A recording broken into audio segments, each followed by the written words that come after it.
அடுத்தது BP, low BP இருக்கு, high BP சரிங்களா.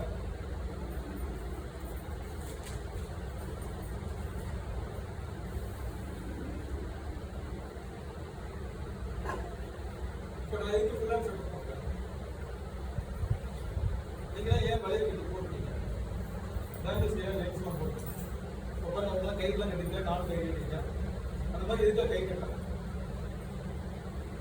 நீங்கள் ஏன் வளைய போடுறீங்க?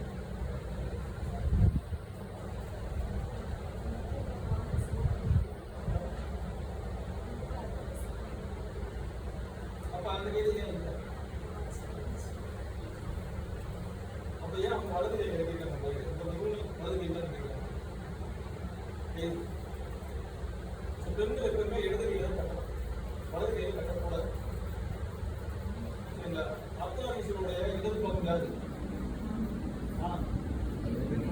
வலது பக்கம் ஆணவம் இருப்பாங்க இல்லையா, நம்மளோட ஒவ்வொருத்தரோட உடம்புலையும் அப்படிதான் இருப்பாங்க. நல்ல வித்தியாசம் தெரியும். என்னுடைய ரேகை இந்த ரேகை இந்த ரேகையும் சேர மாதிரி வச்சுக்கலாம், அப்படியே கையை அப்படியே உங்களுக்கு நேரம் நீங்கள் வச்சு பார்த்தீங்கன்னா கை வித்தியாசப்படுவாங்க. சும்மா எடுத்து இப்படியே கை விட்டுருவார். இந்த ரேகைக்கு நேராக ரேகை வச்சு போட்டு வச்சு அப்படியே நேராக ஒரே வச்சுக்கலாம். கையை பாருங்க, அப்படி வச்சு கையை வச்சு மூணு நாள் வித்தியாசம் தெரியும். கை ஒரு கை முன்ன முன்னாடி மாதிரி இருக்கா, வித்தியாசம் இருக்குல்ல, எதுக்கு அது வித்தியாசம்? நம்ம அந்த ரேகைக்கு நேரம் தான் வச்சுருக்கோம், இது பிறந்ததுலேருந்து போய் நமக்கு அப்படிதான் இருக்கு. அப்படின்னா ஏன் ஒரு கைக்கு ஒரு கை வித்தியாசம், ஒரு மூணு கூட கம்மியாக இருக்கும் சரிங்களா. இதை வச்சு ஒரு பெரிய ரகசியமா சொல்லலாம்.